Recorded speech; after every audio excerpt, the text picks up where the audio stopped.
with Detroit Become Human was to have cameras that would actually emulate the optics of a real physical camera. So basically dealing with real-world imperfections was our main task, and just to make cameras look as real as we can.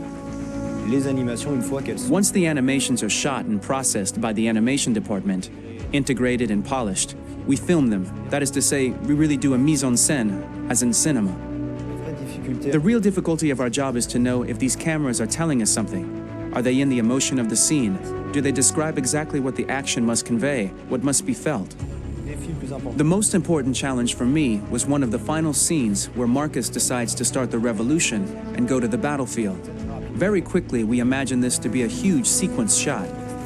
We wanted the feeling of a cameraman running behind us while showing Marcus, the androids who help him, the person shooting at us, etc.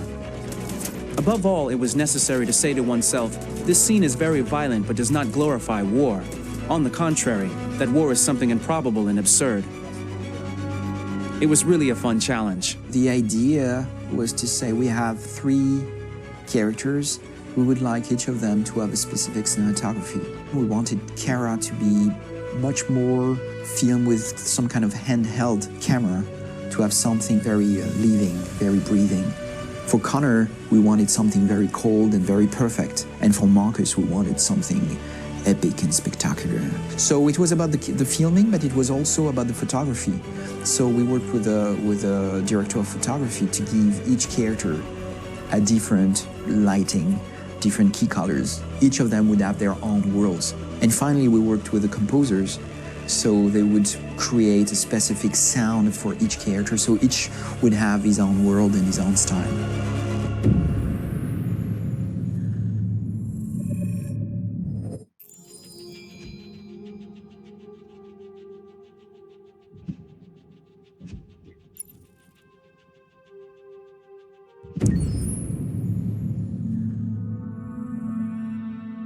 Pour la bande originale du jeu, on a essayé d'être... For the soundtrack of the game, we tried to be very close to what is done in film. We were constantly asking at each place in the game, why are we putting music here?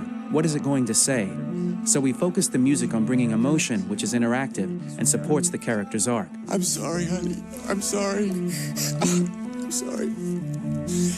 You know I love you, don't you? You know I love you. We make games that are very narrative. We're really into interactive drama, so the soundtrack also had to go in that direction, supporting the 3 characters' very different stories.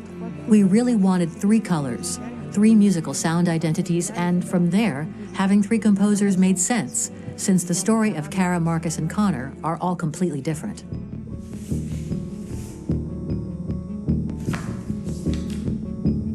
You recognize him?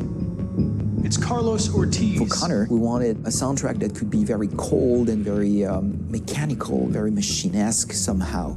For Kara, we wanted a soundtrack that would be very moving and emotional. It was about the quest for identity, but it was also a journey about love and empathy.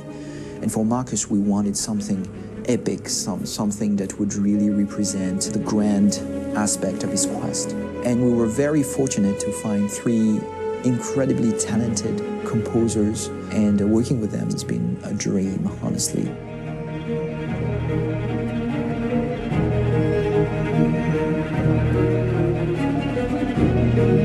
My name's Philip Shepherd, and I'm a composer and a cellist and a producer. And today we're at Abbey Road Studio One, which is my favourite studio in the world. And today we're recording the soundtrack for Kara from Become Human.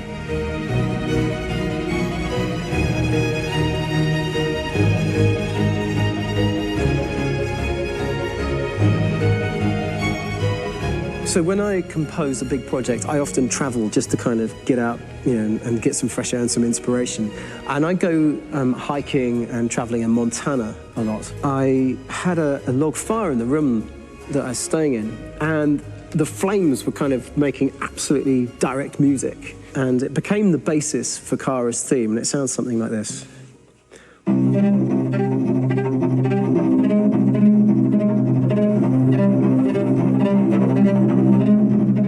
Now, over the top of that, I found a little theme that just seemed to fit over the top, which was taking Kara's name, Kara, and just using like a 2-syllable motif, and it sounds like this. We're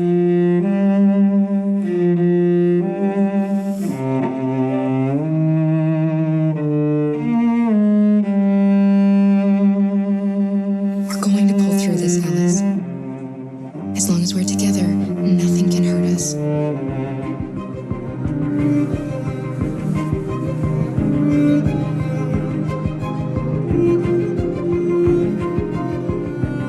And all the time that's fitting over.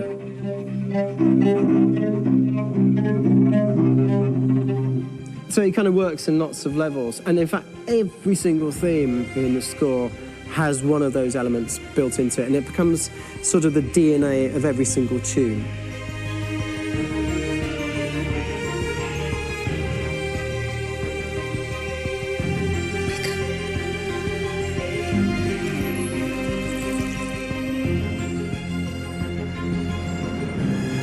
For me, writing this theme for Kara, I actually had to tap into what it feels like to be a father to daughters. I really had to tap into everything I feel about my daughters and thinking, well, if I had to write music for them and that sense of trying to protect them but also give them the freedom, that's totally where it came from. Because each composer has been given the sort of narrative responsibility for very different characters, I haven't had to sort of go into other styles. I can actually be very loyal to this particular character and sort of hopefully encapsulate her. But it means also I've suddenly become very connected to this character. And if for some reason it goes to game over earlier, I'm getting mortified, you know? They're over there!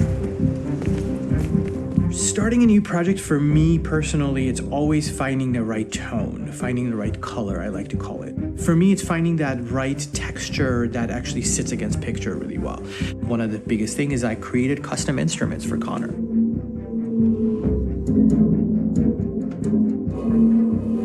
I pulled out all my vintage synthesizers to be able to capture this robotic person, if you will. My approach to all of these custom instruments is that I hear the sound in my head. And either I could just come into the piano and just be like, all right, so I'm gonna just get on the computer and just create it. I rather be able to play these instruments physically. Oh, that's nice. You can do the dun, dun, dun.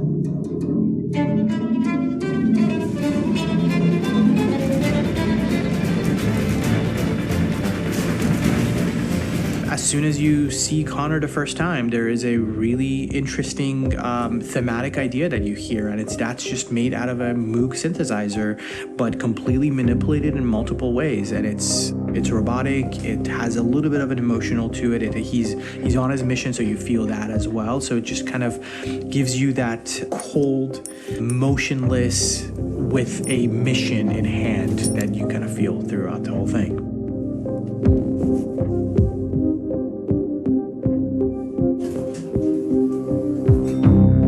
Because the music evolved, one of the things that I was very weary and I was very kind of focused on was the way that the music has to evolve. So my idea behind it was that Connor is a singular android that could at any point become a deviant or could actually stay as an android. So I created a more or less an Connor theme, and then I was able to just manipulate it in different aspects of it.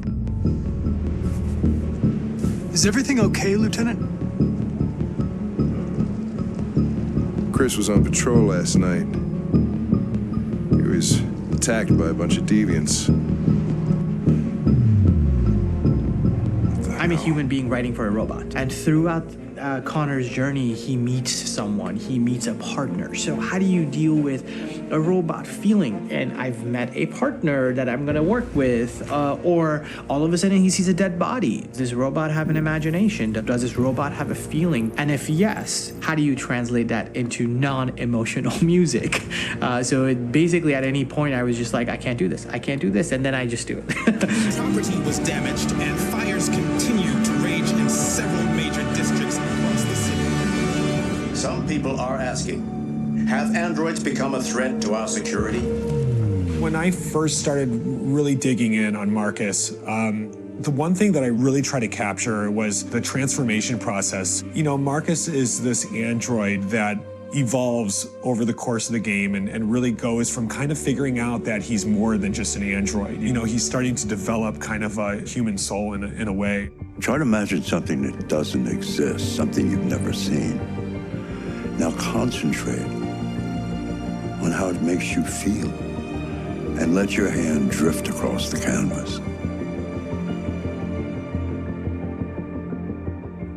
The other side of Marcus that I really latched onto was that he almost became a savior for a lot of the other androids in the game. So when I started developing the theme for Marcus, I really made it like a church hymn.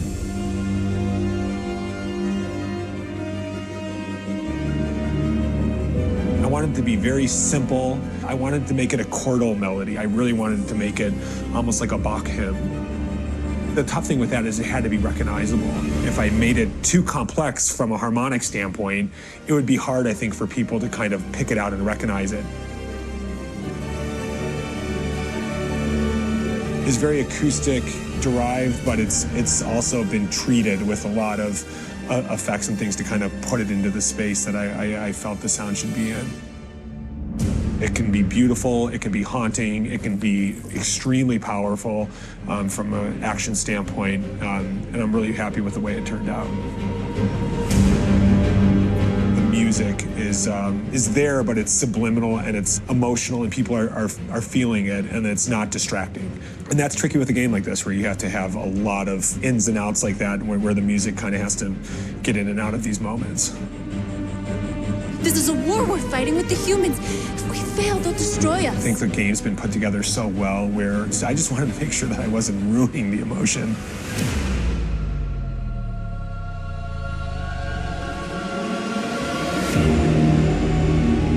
I gotta be honest, when we first started on this path, I said, oh man, this could be pretty messy, you know? I mean, it could feel disconnected, but I mean, it's amazing how they really guided us and got us to really kind of all be in the same world, but at the same time feeling completely different. So it's really gonna stand out and kind of be one of those games where people are really gonna notice the music and kind of how it was crafted and, you know, and all the hard work that went into being able to pull it off in a graceful way.